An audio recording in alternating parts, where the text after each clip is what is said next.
অসমবাসী ৰাইজৰ লগতে অসমৰ সংখ্যালঘু সমাজৰ অসমৰ সংখ্যালঘু বুদ্ধিজীৱীসকল আমচুৰ প্ৰতিনিধিবৰ্গ বিভিন্ন জিলা পৰ্যায়বৰ্গ কেন্দ্ৰীয় বিষয়ববীয় আমচুৰ প্ৰাক্তন সন্মানীয় সভাপতি আদি কৰি প্ৰাক্তন বিষয়ববীয় সকলোৰে আস্থা মৰম আৰু বিশ্বাসৰ ফলত মোক পুনৰবাৰ তৃতীয়বাৰৰ কাৰণে সভাপতি হিচাপে নিৰ্বাচিত কৰিছে।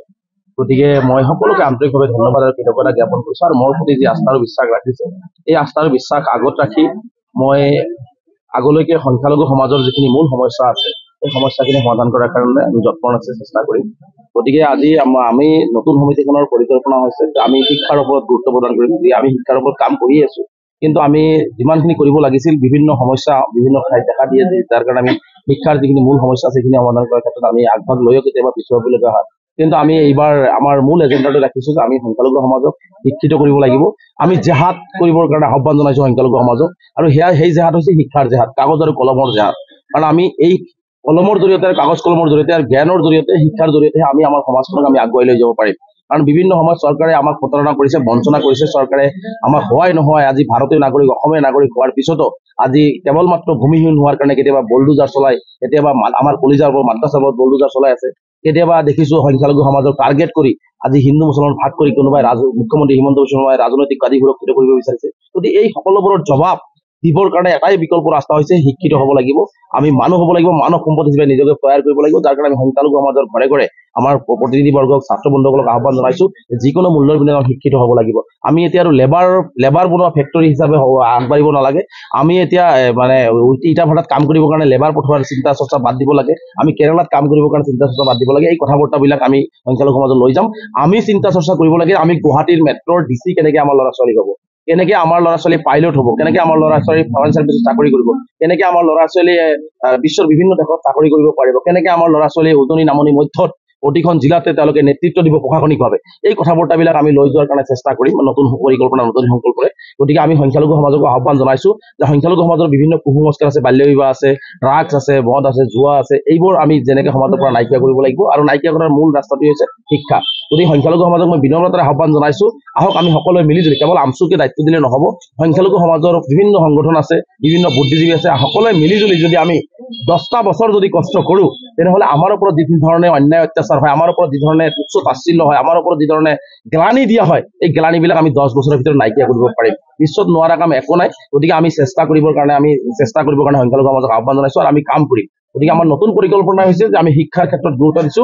আমি কেনেকে আমাৰ ল'ৰা ছোৱালীখিনিক আমি মানৱ সম্পদ হিচাপে গঢ়ি, মাদ্ৰাছা শিক্ষাই হওক আৰু জেনেৰেল শিক্ষাই হওক, গতিকে আমি কেনেকে মানৱ সম্পদ হিচাপে আমাৰ ল'ৰা ছোৱালীখিনিক আমি গঢ় দিব পৰা যায়, আমাৰ মানুহখিনিক কেনেকে আমি শুদ্ধ ৰাস্তাত ভুল যিখিনি হৈ আছে সেই ভুলখিনি আঁতৰাই শুদ্ধ পদ্ধতিত আগবাঢ়ি গৈ অসমখনৰ কাৰণে, ভাৰতবৰ্ষৰ কাৰণে, নিজৰ কাৰণে, পৰিয়ালৰ কাৰণে, জিলাখনৰ কাৰণে, গাঁওখনৰ কাৰণে কেনেকে ভাল কাম কৰিব তাৰ কাৰণে আমি সংখ্যালঘু সমাজক আহ্বান জনাই আছো। আৰু তেনে ক্ষেত্ৰত মই সাংবাদিক বন্ধুসকলকো আমাৰ সহযোগিতা বিচাৰিছো। অসমৰ বুদ্ধিজীৱী, সংখ্যাগুৰু, সংখ্যালঘু সকলো সমাজৰে আমি পৰামৰ্শ আৰু আশীৰ্বাদ বিচাৰিছো যাতে আমি আমাৰ নিষ্পেষিত নিৰ্যাতিত সংখ্যালঘু সমাজখনে আগলৈকে সকলো জাতি জনগোষ্ঠীৰ লগত খোজ মিলাই আগুৱাই গৈ অসমখনৰ কাৰণে, ভাৰতখনৰ কাৰণে কাম কৰিব পাৰে।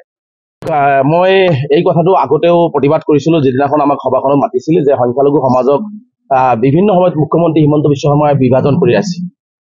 কাৰণ হিমন্ত বিশ্ব শৰ্মা ডাঙৰীয়া খিলঞ্জীয়া, অখিলঞ্জীয়া, অচিনাক্ত, তাৰপিছত আপোনাৰ কি কয় বিশেষ সম্প্ৰদায়, এইবোৰ কথা বৰ্তা কৈ সংখ্যালঘু সমাজক ভাগ কৰি সংখ্যালঘু সমাজৰ আন্দোলন, সংখ্যালঘু সমাজৰ মৌলিক অধিকাৰৰ যিটো দাবী সেই দাবীবোৰ দুৰ্বল কৰাৰ এটা সুপৰিকল্পিত তেওঁৰ এটা এজেণ্ডা। কাৰণ মুখ্যমন্ত্ৰী হিমন্ত বিশ্ব শৰ্মা ডাঙৰীয়া কোনো ধৰ্মীয় সংখ্যালঘুসকলে ভাল নাপায়। যদি ধৰ্মীয় সংখ্যালঘুসকলক ভালে পালেহেঁতেন তেনেহ'লে সংখ্যালঘুসকলৰ কলিজা মাদ্ৰাছাৰ ওপৰতে বলডুজাৰ নচলালেহেঁতেন। আজি যদি সংখ্যালঘুসকলক তেওঁ যদি খিলঞ্জীয়া মুছলমানকে ভাল পায় তেনেহ'লে আজি খিলঞ্জীয়া মুছলমানৰ কাৰণে দেশী হওক, গৰীয়া হওক, জোলহাৰ কাৰণে অন্ততঃ 4টাকৈ বিধানসভা চিট তেওঁ ৰিজাৰ্ভেশ্যন কৰি দিলেহেঁতেন।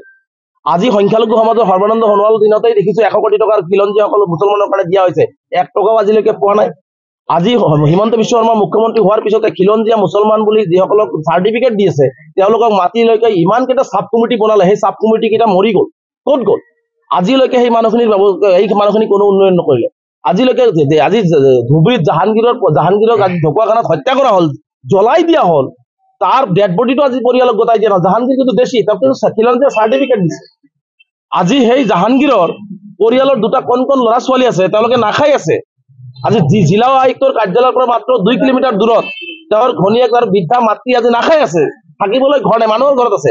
সেই জাহাংগীৰক মুখ্যমন্ত্ৰী হিমন্ত বিশ্ব শৰ্মাই ন্যায় দিছে জানো?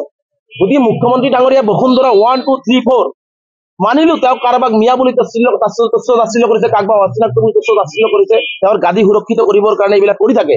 কিন্তু আজি আপুনি উজনিৰ পৰা নামনিলৈকে আজি কওক গড়িয়া হওক, দেশী হওক, জুলহা হওক, কাৰোবাক বসুন্ধৰা 1, 2, 3, 4 যে মাটিৰ এপ্লাই কৰিছিল, কিমানজনক মাটি দিছে মুখ্যমন্ত্ৰী শ্বেতপত্ৰ প্ৰকাশ কৰক। BTR-ত কিমানজনক মাটিৰ পট্টা প্ৰদান কৰা হ'ল, এইটো BTR চৰকাৰে শ্বেতপত্ৰ প্ৰকাশ কৰক, জল পটপটকে ওলাই কৰিব।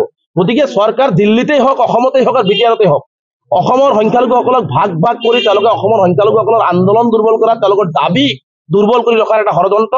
গতিকে মই অসমৰ শদিয়াৰ পৰা ধুবুৰীলৈকে প্ৰতিজন সংখ্যালঘু ৰাইজক আহ্বান জনাইছো যে নিজৰ অধিকাৰৰ কাৰণে সজোৰে দাবী উত্থাপন কৰক।